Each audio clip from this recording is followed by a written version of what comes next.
The year is 2022. The room is quiet. It's the annual meeting of the Midwest Agricultural Trust. Sunlight streams through tall windows. It illuminates dust motes dancing in the air. On a large screen is a single slide, a financial summary. The Thorne Agricultural Grant.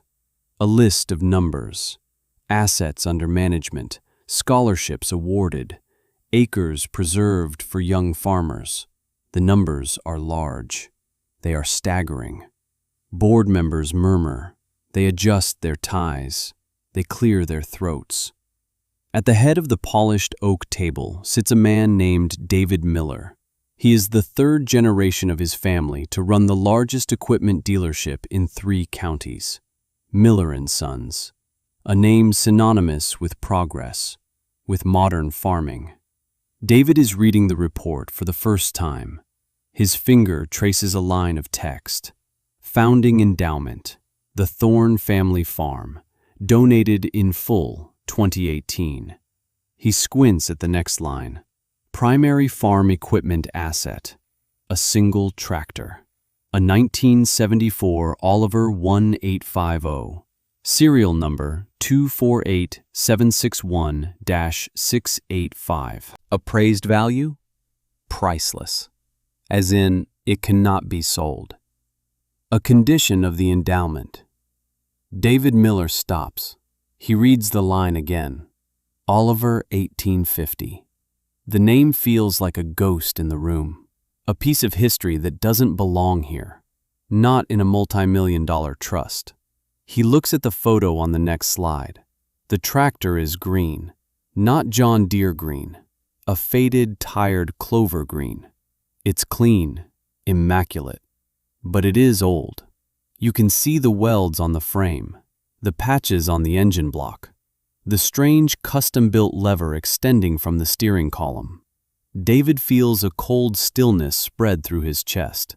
He remembers a story his grandfather used to tell, a story told with a shake of the head, a story about a stubborn young man, a boy with one arm, a boy who came into the dealership in the spring of 1982, asking for impossible parts for a worthless tractor, a boy his grandfather had turned away, for his own good. David Miller looks at the screen, at the legacy built around that same tractor. He looks at the numbers, the lives changed, the land saved, and he understands. His grandfather didn't just tell a story. He had confessed a mistake that was still running, still working, 40 years later. This is a story about that mistake. It's a story about being told you can't. Not out of malice, not out of cruelty, but out of kindness, and how that is the hardest fight of all. This channel tells the stories of people who were counted out, the ones who were told they were wasting their time, the ones who proved the world wrong in the quietest way possible, by simply refusing to stop. If those are the stories you need to hear, the stories you believe in, then subscribe to this channel. Because what happened to Elias Thorne in the 40 years after he was refused, it's a lesson in patience, a lesson in iron, and a lesson in the quiet power of proving it can be done. Let's go back to the beginning of the story. The year is 1982, March. The ground is thawing. The air smells of wet earth and possibility. Elias Thorne is 22 years old. He stands in the yard of his family's farm. The farm isn't much. 120 acres of tired soil, a house that needs paint, a barn that leans a little to the north, and a debt to the bank that feels heavier than the winter snow. His parents were gone, a car accident on an icy road 2 years prior, leaving Elias with the land, the debt, and a body that was not whole. His left sleeve was pinned at the elbow, a farming accident when he was 16, a mistake with a post-hole digger, a moment of inattention, a lifetime of adaptation. The town looked at Elias with pity. They saw a boy who had lost too much, his parents, his arm, his future. They whispered at the diner, "He'll have to sell. No way a one-armed boy can run that place alone. It's a shame. Such a good family." Elias heard the whispers. He felt the pity like a heavy coat. He ignored it. He had work to do. The only thing that mattered was the dirt. His grandfather had told him that, years ago. "They can take everything, son, but they can't take the dirt. The dirt is enough." Elias believed it. He had 120 acres of enough, but to work the dirt, he needed a tractor. The only one he had was in the leaning barn, under a dusty tarp.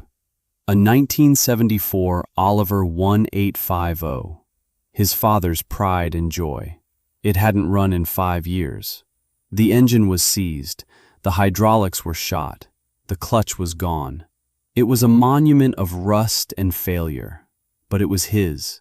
It was paid for. Cash. That mattered. No debt on the machine, just on the land. For 3 months that winter, Elias worked on it, in the cold barn, with a single light bulb hanging from a cord. He took the engine apart, piece by piece. He laid the parts out on a greasy canvas, cleaned them with kerosene. He read old repair manuals by the light of a wood stove. His hands were chapped and bleeding, his one good hand. He learned to hold a wrench with his knees. He learned to brace a socket with his chin. He found the problem.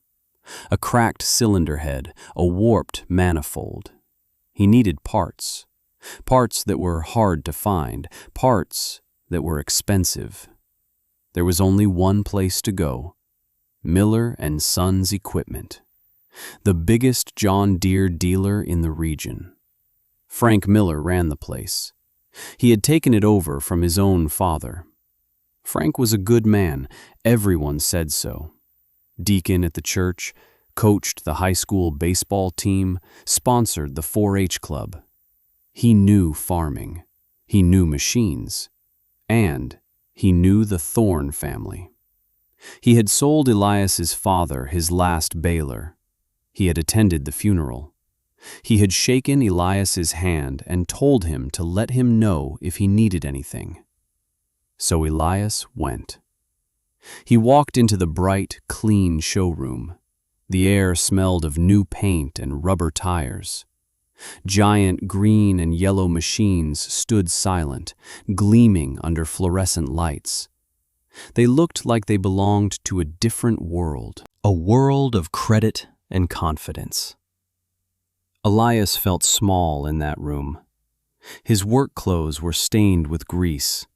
His left sleeve was a constant, quiet announcement of his incompleteness. He held a list of part numbers in his hand, a list he had triple-checked. Frank Miller was in his office. He saw Elias and smiled, a warm, genuine smile. "Elias, son, good to see you. What can I do for you?" Elias handed him the list. "I need these parts, Mr. Miller, for my dad's old Oliver." Frank took the list. He put on his reading glasses. He scanned the numbers. His smile faded. He looked up at Elias. His eyes were kind, concerned. "This is for the 1850? Elias nodded. "Yes, sir." Frank took off his glasses. He polished them with a clean handkerchief. He sighed, a long, slow, fatherly sigh. "Son, let's talk for a minute." He led Elias to a pair of chairs near the window. He offered him a cup of coffee. Elias shook his head. "No, thank you." Frank leaned forward. His voice was gentle. "Elias, I've been selling farm equipment for 30 years. I knew your father. I know this farm. I know that tractor." He paused. "I can't in good conscience sell you these parts." The words hung in the air, clean and sharp as new steel. Elias stared at him. He didn't understand. Why not? Frank spread his hands, a gesture of pure reason. "Because you'd be wasting your money. Good money. Money I know you don't have. That Oliver, it was a fine machine in its day, but its day is long gone. You put a new cylinder head on it, the transmission will go. You fix the transmission, the hydraulics will burst. It's a money pit, son. It's a ghost. Elias felt a cold anger rising in his throat. It's my money to waste. Frank shook his head, gently. No, I'm not going to be the man who helps you lose your farm. I won't do it. He saw the look in Elias's eyes. He softened his tone even more. Look, I know what you're trying to do. You're trying to honor your father. I respect that. But the best way to honor him is to keep the farm, to make it work. You can't do that with a 30-year-old tractor in one arm. It's not safe. It's not smart. It's impossible. The word hung there, impossible, said with such kindness, such certainty. Frank thought he was saving the boy. He genuinely believed it.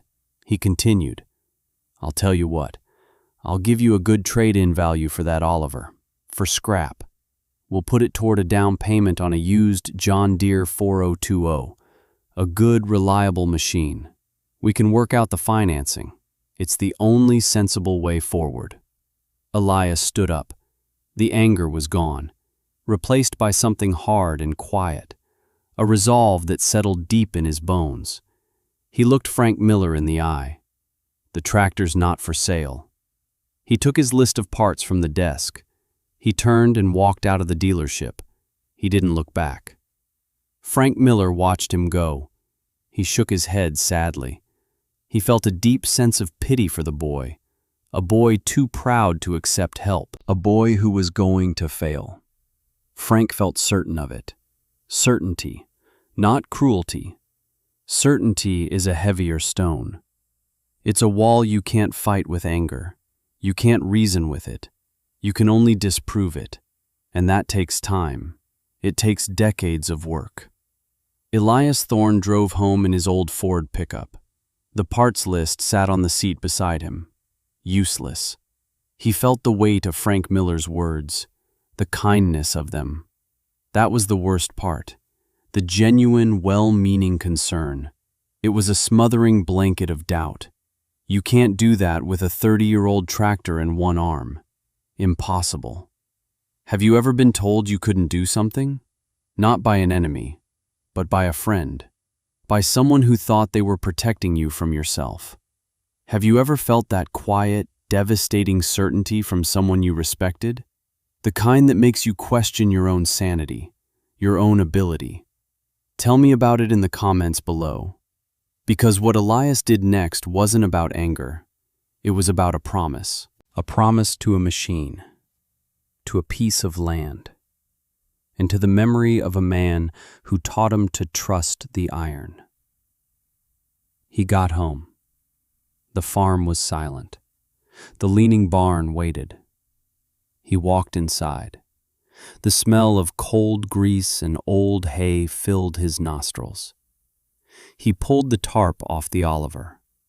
It looked even bigger in the dim light, more impossible. He ran his hand over the cold engine block. He felt the pits in the metal, the years of neglect. For a moment, he let the doubt wash over him. Maybe Frank Miller was right. Maybe this was foolish pride, a boy's fantasy. He was tired. His body ached. His phantom limb throbbed, a dull, familiar pain. He went into the house. He made a small meal, a piece of bread, a slice of cheese. He sat at the kitchen table his father had built. The wood was worn smooth with the years. He saw a small metal box on the shelf, his grandfather's box. He hadn't opened it since the funeral. He took it down. It was heavy. Inside was an old ledger and a folded piece of paper. He opened the paper. It was a note, in his grandfather's shaky hand. It was written to his son, Elias's father, but it felt like it was written to him. The note said, "Son, they will tell you this land is poor. They will tell you this machine is old. They will try to sell you something new, something on credit, something that makes you dependent on them. Don't listen. The iron is good. The dirt is good. Your hands are good. That is all you need. Stay free of debt. Stay free of their opinions. Fix what is broken. Trust the work. The iron remembers the work." Elias read the note 3 times. The iron remembers the work. He closed his eyes. He felt a lifetime of conversations in those few lines. His grandfather teaching him to weld. His father showing him how to set a plow. The quiet lessons of self-sufficiency. The deep, abiding belief that you did not need permission to fix your own life. The doubt evaporated. Frank Miller's kind, reasonable voice faded, replaced by the quiet certainty of his grandfather. Elias stood up. He walked back to the barn. He turned on the light. He looked at the tractor. He looked at the disassembled engine. He looked at his one good hand. "All right," he said to the empty barn. "Let's figure it out." That night, the work began again. But it was different now. This wasn't just a repair. This was a refusal, a declaration. He couldn't buy the parts, so he would make them. He would learn. The next morning, he drove to the county library. He checked out books on metallurgy, on welding, on engine mechanics. He spent his nights reading and his days in the barn. The barn became his school, his laboratory, his sanctuary. He built a small forge in the corner, using an old brake drum and a hairdryer. He learned to heat metal, to shape it. He practiced on scrap iron, learning the feel of the hammer, the color of hot steel. His first attempts were clumsy, ugly, but they were strong.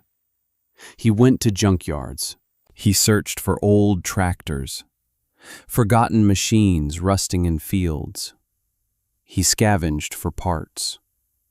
A manifold from a Massey Ferguson. A water pump from an Alice Chalmers. Nothing fit. But the iron was good. He learned to adapt, to modify, to make one thing become another. He cut. He ground. He welded. His welds were messy at first, but they held. He taught himself to machine. He bought a small, used metal lathe for $50, cash. He spent weeks learning to turn steel, to cut threads, to make a surface true. He made new valve guides. He resurfaced the warped manifold. He built what he could not buy. The biggest challenge was the controls. A tractor like the Oliver needed 2 good hands. One for the steering, one for the hydraulic levers and the clutch. Elias only had one. This was the core of Frank Miller's certainty, the practical, unassailable fact of his body. For a week, Elias just sat on the tractor seat, thinking, visualizing the movements. The planting season was coming. He was running out of time. He knew he couldn't change his body, so he had to change the machine. He decided to link the clutch to the steering column, a hand clutch, like on an old motorcycle.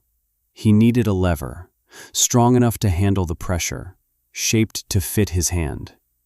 He spent 2 days forging it, heating a piece of leaf spring from an old truck, hammering it, bending it, quenching it in oil.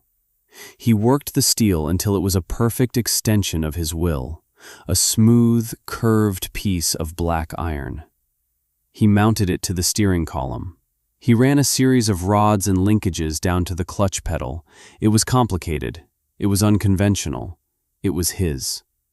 He could now steer with the heel of his hand and operate the clutch with his fingers, all with his right arm. His left side, the empty side, no longer mattered. He had solved the problem. He had remade the machine in his own image. By late April, it was time. The engine was back together, the custom controls were in place, the fuel tank was full. Elias climbed onto the seat. His heart was pounding. This was the moment of proof. He turned the key. The starter groaned. The engine turned over. Once. Twice. It coughed. A puff of black smoke shot from the exhaust pipe. Then it caught. The big 6-cylinder diesel engine roared to life. The sound filled the barn. It shook the very timbers. It was a sound of resurrection, a deep, rumbling, powerful sound. Elias let it idle for a minute. He listened to the rhythm of it, the song of his own work. It was steady. It was strong. He put his hand on his custom lever. He squeezed. The clutch engaged smoothly. He put the tractor in gear, and slowly, carefully, he drove the Oliver 1850 out of the dark barn and into the sunlight, for the first time in 5 years. The community noticed. Of course, they noticed. In a small town, a sound like that travels. The resurrection of the old Oliver was news. People drove by the Thorne place slowly. They saw the tractor in the field, plowing, planting. The rows were straight, perfectly straight. They saw the lone figure of Elias Thorne on the seat, moving with a quiet efficiency. The town divided into 2 camps, the doubters and the believers. The doubters gathered at the diner. They shook their heads over coffee. "It's a fluke. That old thing won't last the season. The engine will blow. The frame will crack. Frank Miller was right. The boy is wasting his time. He's too proud for his own good." They weren't cruel. They were just repeating the conventional wisdom, the logic of the world they knew. The believers were quieter. They were the older farmers, the ones who remembered Elias's grandfather. They saw the straight rows. They recognized the stubbornness, the self-reliance. One of them was a man named Henry Gable. His farm bordered the Thorne place. He was in his 70s. He had seen it all: droughts, floods, good prices and bad. He watched Elias for a week. He saw the boy working from sunup to sundown. He saw the way he handled the old tractor, with a care that bordered on reverence. One evening, Henry walked over. Elias was just finishing for the day. He was covered in dirt and grease. He looked exhausted, but his eyes were clear. Henry didn't say much. He just looked at the Oliver. He walked around it. He ran his hand over the warm engine. He saw the custom lever. He touched it. He looked at Elias. "Your grandfather would be proud." Elias just nodded. Words weren't necessary. Henry pointed to the newly plowed field. "Good-looking piece of work, son." Then he said something that changed everything. "I'm getting too old for my back 40. The soil's gone a bit sour. Needs care. I'll lease it to you. $1 an acre for the year. You just bring the life back to it." Elias stared at him. 40 acres. It would double his workable land. I can't afford." Henry held up a hand. "Don't argue with me. It's not a handout. It's an investment. I'm investing in good work. I've seen you work." The deal was made with a handshake. That year, Elias farmed 160 acres. His old Oliver ran without a single breakdown. He learned its rhythms, its moods. He knew every sound it made, every vibration. He babied it. He cared for it. And it cared for him. His harvest was good, better than good. The yields on his own land were up 15%. On Henry's 40 acres, he brought a crop in where there had been only weeds. He paid his property taxes, he paid the bank, and he had money left over. Not much, but enough. It was the first time the farm had been in the black in a decade. Let me tell you about the next 40 years. Because this is where the story of one man and one tractor becomes the story of a community and a legacy. It started slowly. 1983. Elias farmed his 120 acres and Henry's 40. His costs were incredibly low. No tractor payment, no dealership repair bills. He used less fuel than the new machines. He made a profit. He saved it. 1985. A neighbor to the south was retiring. He had 60 acres, good bottomland. He was asking $60,000. Elias went to the bank. They turned him down. Too much risk, they said. Still the one-armed boy with the junk tractor. So Elias went to the neighbor. He made him an offer. I'll pay you in cash. $12,000 a year for 5 years. I'll sign a contract. The land is yours until the last payment is made. The neighbor agreed. Elias paid him, on time, every year, with cash. By 1990, he owned 220 acres, free and clear. Cash. Frank Miller watched from a distance. He drove past the Thorn farm on his way to church. He saw the expanding fields. He saw the old green tractor, always working, always running. He saw the new grain silo Elias built, paid for with cash. He felt that thing he couldn't name again, a quiet, persistent confusion, a crack in his certainty. The 1990s were good years for farming, good rains, good prices. Elias expanded. He bought another 80 acres in 1992. Cash. He bought 100 more in 1995. Cash. He never borrowed a dime. He never went into debt. His grandfather's words were his gospel. Stay free of debt. Stay free of their opinions. The Oliver kept running. It was his only tractor. He worked nearly 400 acres with a single aging machine. Other farmers had fleets of new John Deeres.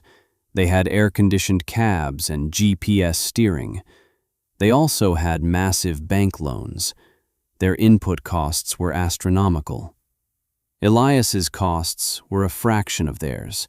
His profits were higher. The contrast math was undeniable. He became a quiet legend in the county, the man with the one arm and the immortal tractor. Younger farmers would stop by, curious. They'd look at the Oliver, at the strange hand clutch, at the immaculate engine. How do you keep it running? They'd ask. Elias would wipe his hands on a rag. I listen to it. It tells me what it needs. He wasn't being poetic. He was being literal. He knew the machine so well he could diagnose a problem before it started. A change in vibration, a new sound in the engine. He would fix it immediately, with parts he made himself. In the year 2000, he owned 500 acres, all of it paid for, all of it tended by one man and one machine. He was no longer the poor Thorn boy. He was one of the most successful farmers in the region, and he had never once set foot in Miller & Sons equipment again. The reckoning came in the fall of 2015. It wasn't dramatic. It wasn't a confrontation. It was quiet, like everything else in Elias's life. A new farm crisis had hit the heartland, not one of drought or low prices, a crisis of technology.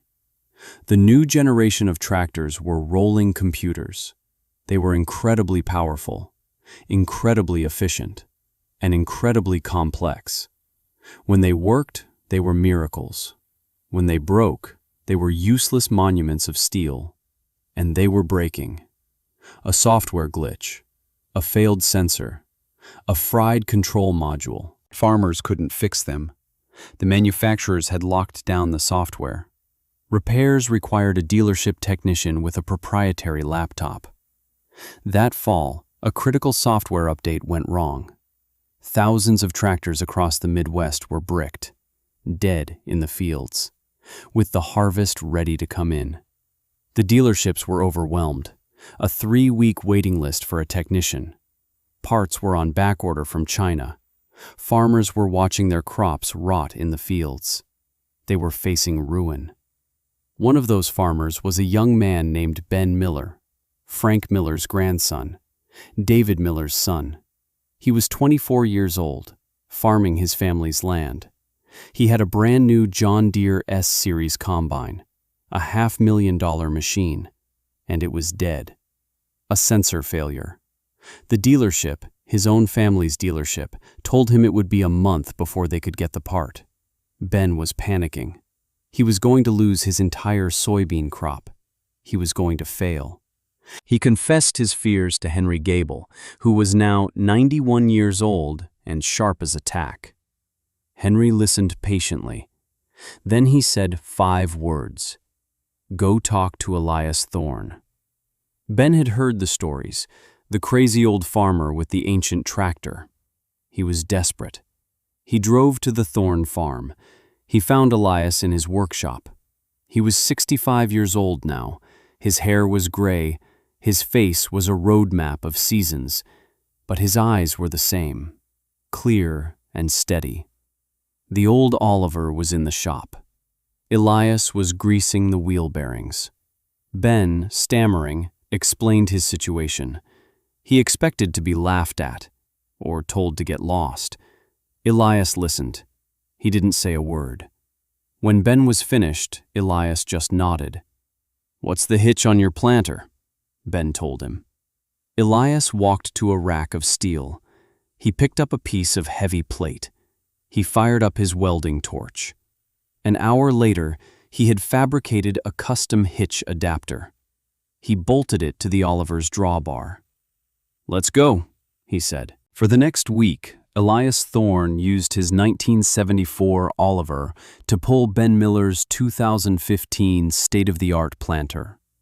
He harvested all 300 acres of Ben's soybeans. He saved the young man's farm. He never asked for a penny. A few days later, another truck pulled into Elias's yard. It was Frank Miller. He was 85 years old. He moved slowly, with a cane. He looked frail. Elias came out of the workshop to meet him. The two men stood there for a long moment. 33 years of silence between them. Frank looked at the Oliver. It was parked by the barn, clean, ready. He looked at Elias, at his one good hand, thick with calluses. He finally spoke. His voice was raspy with age. Ben told me what you did. Elias just nodded. Frank took a shaky breath. I was wrong. The words were quiet, but they landed with the force of a thunderclap. I was wrong, Elias. That day in the shop, all those years ago, I thought I was protecting you. I thought I was being kind. He shook his head. I wasn't being kind. I was being blind. I looked at you, and I saw what you had lost. Your parents. Your arm. I never once stopped to see what you had left. Elias didn't gloat. He didn't say, I told you so. He just stood there, a quiet witness to a lifetime of certainty finally crumbling. He said something then, something devastating in its simplicity. You weren't wrong about the tractor, Frank. It was a money pit. It was unsafe. It was, by all reasonable standards, impossible. He paused. You were wrong about me. Frank Miller looked down at the ground. He understood. The refusal wasn't about the machine. It was about the man. A judgment delivered with a gentle smile. He finally looked up. Tears were in his eyes.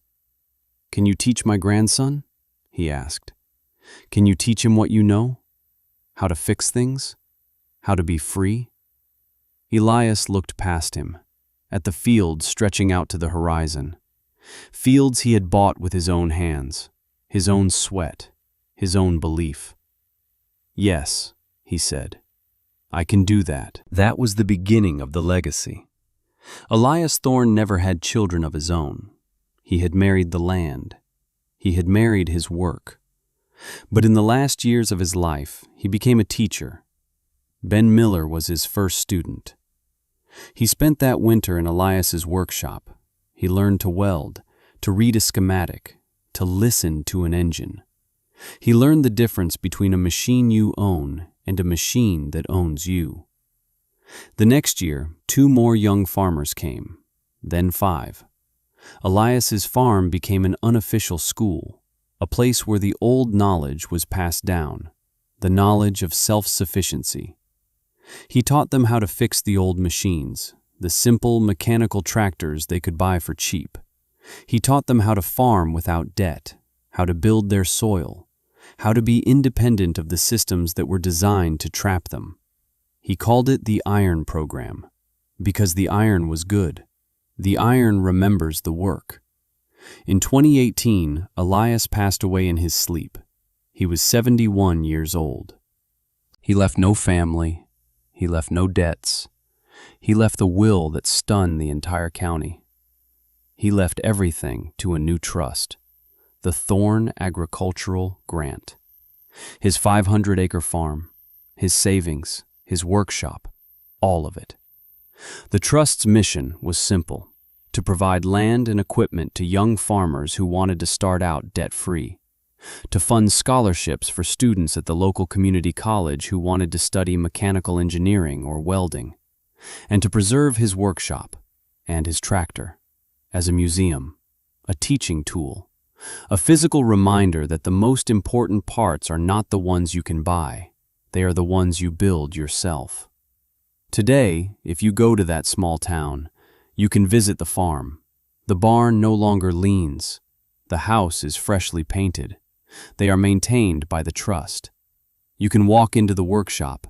It's just as Elias left it. The tools are on the wall. The lathe is in the corner. And in the center of the room, under a single bright light, sits the Oliver 1850, Clover Green, immaculate. A plaque on the wall tells its story. But the most important thing is not on the plaque. It's on the steering column. It's the custom-made clutch lever, forged from an old leaf spring. The steel is worn smooth, polished by the grip of one good hand over 40 years of work. Tour guides, often students who have received the Thorne Scholarship, will let you touch it. You can run your fingers over the cool, shaped metal. You can feel the heft of it, the perfect ergonomic curve. And when you do, you understand. You are not just touching a piece of a machine. You are touching a decision. The physical manifestation of a refusal to be limited. It is the answer to a question asked in a dealership 40 years ago. The proof that kindness can be a cage, and that the only way out is to build your own key. The world is full of well-meaning people, people who want to protect you from failure, from struggle, from yourself. They draw a circle around you with the best of intentions. They tell you what is possible and what is not. They are not your enemies. They are often the people who love you most, and that is why they are the most dangerous gatekeepers of all. Their certainty is a quiet poison. It whispers that you are not enough, that your tools are too old, that your body is too broken, that your dreams are too big. Elias Thorne's story is a quiet rebellion against that certainty. It's a 40-year argument made not with words but with work, with straight rows, with black ink in a ledger, with the steady thrum of an old diesel engine that simply refused to die.